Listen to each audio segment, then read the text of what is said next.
मेरे सामाजिक परिवार के सभी सदस्यों को राम राम।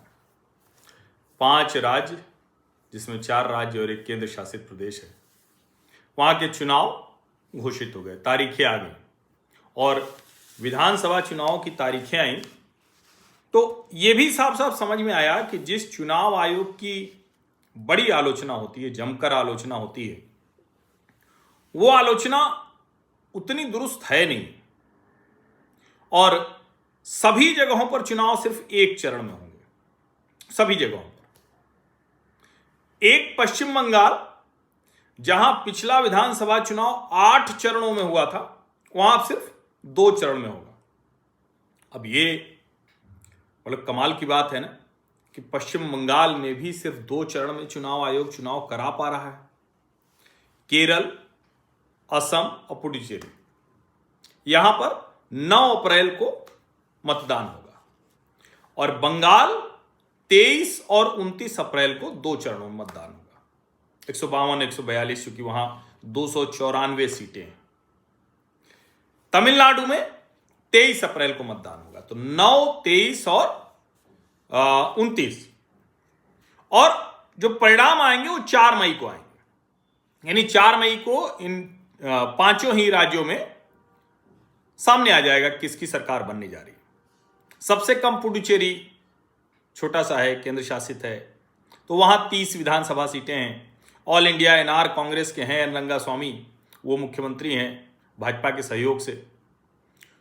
असम 125 सीटें हैं, भारतीय जनता पार्टी की सरकार है 2 बार से, और हेमंत बिश्व शर्मा 5 वर्ष से मुख्यमंत्री हैं, तो वहां भाजपा की प्रतिष्ठा दांव पर है। केरल 140 सीटें हैं, 2 बार से पिनराई विजयन जीत गए हैं। कांग्रेस के लिए है किसी तरह पलट पाए, भाजपा के लिए है कि वो कितनी जगह वहां ले सकती है। तमिलनाडु 234 सीटें हैं, अभी भी स्टालिन का दबदबा है, लेकिन क्या विजय को भारतीय जनता पार्टी अपने पाले में लाने में कामयाब रहेगी? क्या एआईडीएमके, जो जयललिता के समय का वोट बैंक है, वो कुछ आएगा? ये सारे सवाल हैं और उसी के आधार पर तय होगा कि जो डीएमके की ताकत है वो कुछ घट पाएगी या नहीं घट पाएगी।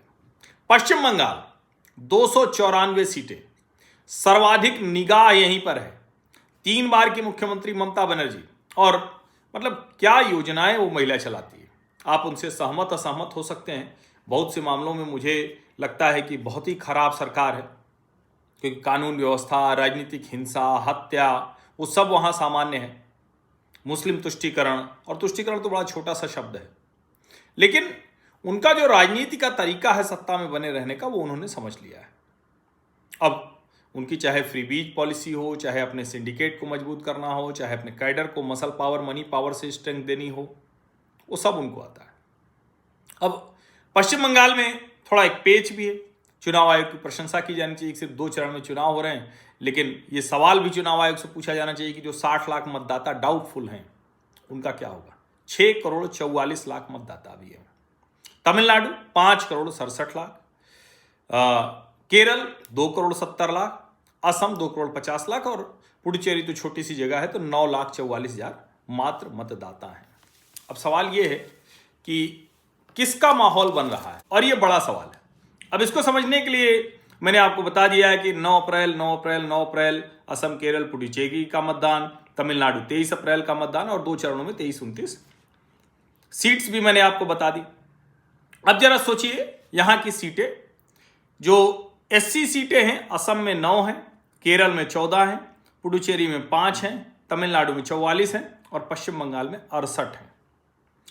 एसटी सीटें हैं, असम में 19 हैं, केरला में 2 हैं, पुडुचेरी में नहीं है, तमिलनाडु में 2 हैं, और पश्चिम बंगाल में 16 हैं। अगर जो मतदाता है उनको मेल फीमेल में करें तो गजब है। असम में 1.25 करोड़ पुरुष और 1.25 करोड़ महिलाएं। केरल में जाएं तो 1 करोड़ 31 लाख पुरुष और 1 करोड़ 38 लाख महिलाएं। ये देखिए, अब ज्यादा है। अगर पुडुचेरी की बात करें तो 4 करोड़ 43 लाख मेल और 5 लाख फीमेल।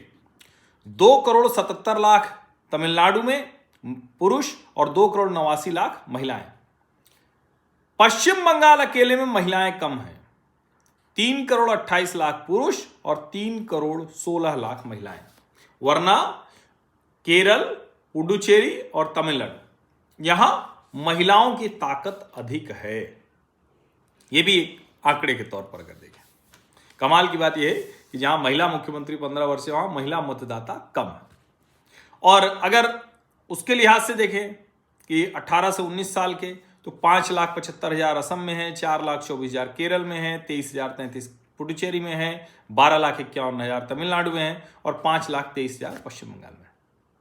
ऐसे अगर 20 से 29 वाले देखें तो 66,30,000 असम में है, 45 लाख केरल में है, 1,87,000 पुडुचेरी, 1,05,00,000 तमिलनाडु और 1,31,00,000 ये पश्चिम बंगाल।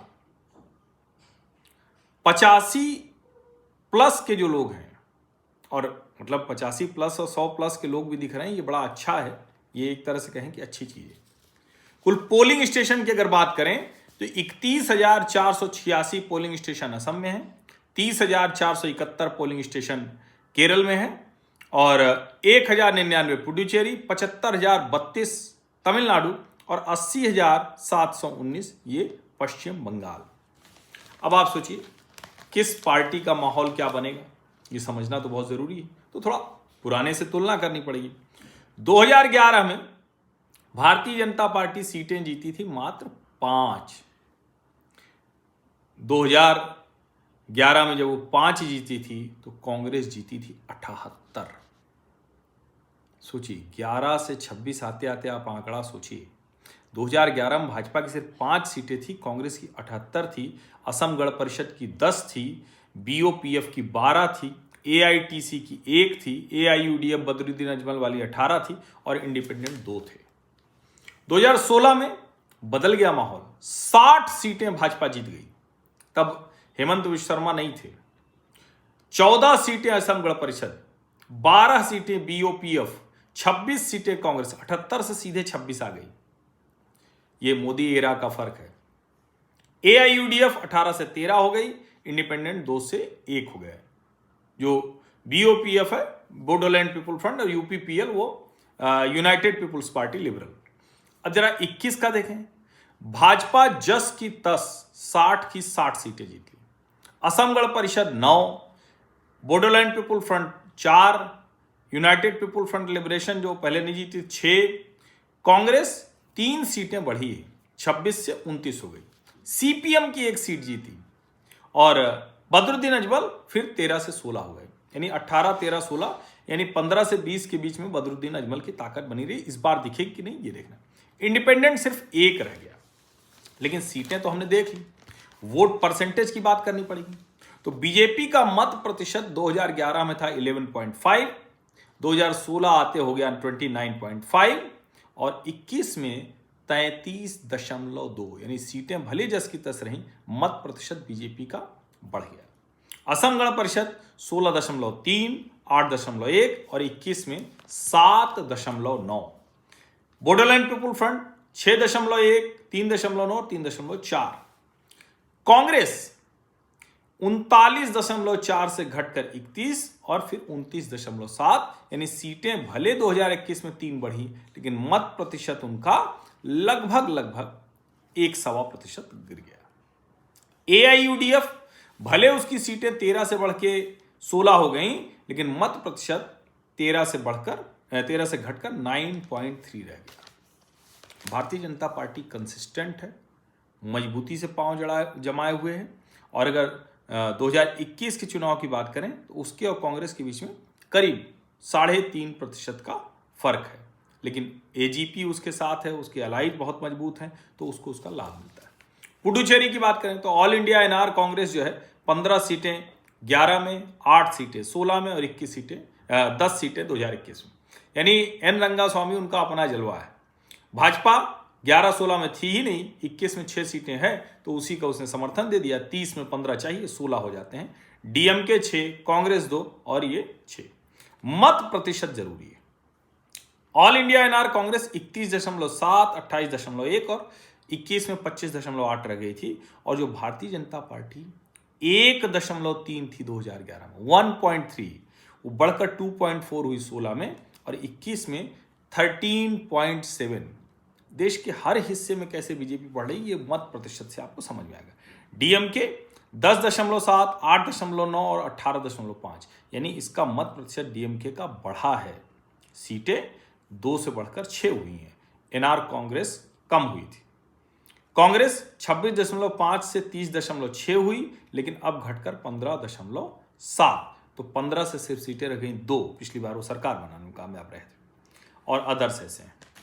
केरल की जरा बात करें, रोचक होगा, क्योंकि एलडीएफ यूडीएफ एलडीएफ चलता है, तो एलडीएफ तो दोबारा आ गया। तो क्या इस बार यूडीएफ जीत पाएगा? और सोचिए, राहुल जी और प्रियंका जी की कॉन्स्टिट्युएंसी वाला राज्य। सीपीएम 2011 में 45, 2016 में 58 और 2021 में 62। सीपीआई 13, 19 और 17, इन दोनों का गठजोड़ ही सरकार बनाने के लिहाज से पर्याप्त हो जाता है। एनसीपी 2-2-2, कांग्रेस 38, 22, 21, यानी 11 में 38, 22, 21 लगातार घटी है। आईयूएमएल 20, 18, 15, केईसीएम ऐसे ऐसे करके है। तो बीजेपी तो एक भी जीती ही नहीं थी। 16 में 1 सीट जीती थी, 21 में 1 भी नहीं जीती। लेकिन मत प्रतिशत देखें तो सीपीएम का 28.2 था 2011 में, 26.5 2016 में, 25.4 2021 में, यानी घटा है लेकिन लगभग बना हुआ। सीपीआई वो थोड़ी अगर कहें तो घटने के लिहाज से कम घटी है, 8.7, 8.1 और 7.6, लगभग वही बनी हुई। कांग्रेस 26.4, 23.7 और 25.1, यानी एक तरह से कहें कि सीपीएम और कांग्रेस लगभग बराबर हैं। केईसीएम ये 4.9, 4.0, 3.3। आईयूएमएल क्या ताकत है भाई इसकी भी। मुस्लिम लीग 7.9, 7.4 और 8.3। बीजेपी, अब ये समझना बहुत जरूरी है, 6% 2011, 10.5 2016 और 11.3 2021। तो अगर कुछ वो हासिल कर ले तो आश्चर्य मत मानिएगा। तमिलनाडु की बात करें, तमिलनाडु में 234 सीटें हैं। 2011 में डीएमके को 23 मिली, कांग्रेस को 5, सीपीएम को 10, सीपीआई को 9, एआईएडीएमके को 150। 2011 क्लीन स्वीप कर दिया था। समझिए आप इसको। बीजेपी तो थी ही नहीं, शून्य थी। डीएमडीके 29 या 8। 2016 आया तो एआईएडीएमके उसकी सीटें आई 134 और डीएमके 89, कांग्रेस 8। लेकिन जब 2021 आया तो परिणाम बदल गया। जयललिता के न होने का नुकसान दिखा। 133 सीटें अकेले डीएमके जीत गई, 18 Congress, 2 CPM, 2 CPI, AIADMK 66, Bhajpa 4, other 9। अब जरा मत प्रतिशत देख लें तो बीजेपी लगभग वहीं खड़ी है, 2.2, 2.8, 2.6। डीएमके 22.4 से 31.6 और पिछले में 37.7। एआईडीएमके भी इतनी कमजोर नहीं जितना कहा जा रहा है। 2016 में जरूर वो बढ़ी थी 40.8, लेकिन अभी भी वो 33.3 पर है। और कांग्रेस भी बहुत अच्छी नहीं है, 4.3 ही रहा है उसका वोट, ये समझिए। पीएमके का 3.8 रहा है। तो तमिलनाडु में कुछ कॉम्बो बदले, विजय आए एडीएमके और भाजपा के साथ, तो कुछ चीजें बदल जाएं, इसको बहुत आश्चर्य मत मानिएगा। मेरा मानना है कि हर चीज का एक कालखंड होता है। तो डीएमके की जो द्रविड़ियन राजनीति है, एंटी सनातन वाली, उसका समय मुझे लगता है समाप्त हो रहा है। अब पश्चिम बंगाल में 2 चरण में है, 152 और 142 सीट है, 294। तृणमूल कांग्रेस 184 2011, 211 2016 और 215 2021, यानी लगातार बढ़ती चली जा रही। क्या ताकत है। बीजेपी 2011 में 0, 2016 में 3 और 2021 में 77। गजब पावरफुल हुई है, यानी जो उसका ट्रेजेक्टरी रही, जो ग्रोथ रही, वो कुछ भी परिणाम दे सकता है। Congress 42-44, CPM 40-26, RSP 7-3, 11-2, CPI 2-1, other 5-1। Others तो फिर भी 2 जीत गए, बाकी ये सब खाना साफ हो गया। न कांग्रेस, न कम्युनिस्ट, न आरएसपी, न फॉरवर्ड ब्लॉक, न सीपीआई, खैर सब कम्युनिस्ट ही हैं। अब जरा मैं आपको मत प्रतिशत बताता हूं। बीजेपी 4.1 से 38% पहुंच गई। 2011 से 2021 10 साल में 4, 9, 36 यानी 9 गुना से भी अधिक। और जो तृणमूल कांग्रेस है 38.9 से 48 पहुंची, यानी 10% ये भी बढ़ी। कांग्रेस 9.1 से 3% रह गई, फॉरवर्ड ब्लॉक 4.8 से 0.5, आरएसपी 3 से 0.2, सीपीआई 1.8 से 0.5। चूंकि एकदम आमने सामने का मुकाबला हुआ तो जाहिर है जब सबका वोट चला गया तो जैसे वो बढ़ी तो ममता जी भी बढ़ गई। लेकिन क्या इस बार कोई बड़ा बदलाव देखने को मिलेगा? और सोचिए, केरल में कम्युनिस्ट और कांग्रेस लड़ रहे हैं, पश्चिम बंगाल में कम्युनिस्ट और कांग्रेस मिलकर ममता जी से लड़ रहे हैं। तो कई तरह की विसंगतियों का ये विपक्ष के लिए चुनाव है। और भारतीय जनता पार्टी के लिए ये कि क्या जो उसके बारे में कहा जाता है कि अनचार्टर्ड टेरिटरी में जाती है, तो क्या एक और अनचार्टर्ड टेरिटरी वो कब्जा करने वाली है? सबसे ज्यादा संभावना पश्चिम बंगाल की है। हालांकि ममता बनर्जी बहुत मजबूत है, उनकी जो योजनाएं हैं, उनकी जो फ्री बीज पॉलिटिक्स है, उनका जो सिंडिकेट है, उनका जो मसल पावर, मनी पावर है, वो सब कुछ है। लेकिन जो ट्रेजेक्ट्री है वो भारतीय जनता पार्टी के पक्ष में हो जाती है। असम मजबूत चुनाव होगा, लेकिन भारतीय जनता पार्टी को एज दिखता है। और तमिलनाडु में बीजेपी चमत्कार कर सकती है, लेकिन फिलहाल तो अभी स्टालिन कांग्रेस ये ज्यादा ताकतवर दिख रहे हैं, क्योंकि एआईडीएमके कमजोर हुई। अब विजय देखिए आते हैं नहीं देखिए। आप सभी का बहुत बहुत धन्यवाद। सब्सक्राइब अवश्य कर लीजिए, नोटिफिकेशन वाली घंटी दबा दीजिए, लाइक का बटन दबा दीजिए। अधिक से अधिक लोगों तक इस वीडियो को पहुंचेगा, चूंकि मतलब जो पढ़ने लिखने वाले परीक्षार्थी हैं, उन सबको प्रतियोगी परीक्षा वाले, तो उनको जानकारी फैक्ट चाहिए, तो इसलिए उसमें आंकड़ा डेटा वो मैंने शामिल किया। बहुत बहुत धन्यवाद।